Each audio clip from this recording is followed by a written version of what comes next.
ঠিক আছে, রেখে আসছি।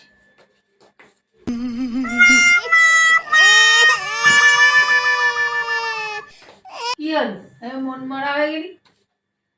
ও, ঝগড়া করার মুড হয়েছে, ঝগড়া করবি?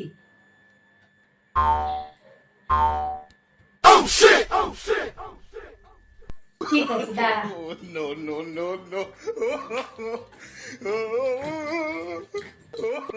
তুমি এটা এখানে রাখলে, যাও কি মেশিনে রেখে দিয়ে এসো। আমি যদি সব করি তাহলে তোকে এনেছি কি করতে ঘরে? তুই কিছু করবি না, বসে থাকবি শুধু? আর কি চাকর নাকি যে আমি সব করবো? আমি পারবো না, তুই করবি। নে, ঝগড়া করে শান্তি হয়েছে মনে, এবার মনে সুখে কাজ কর, এটা রেখে আসি।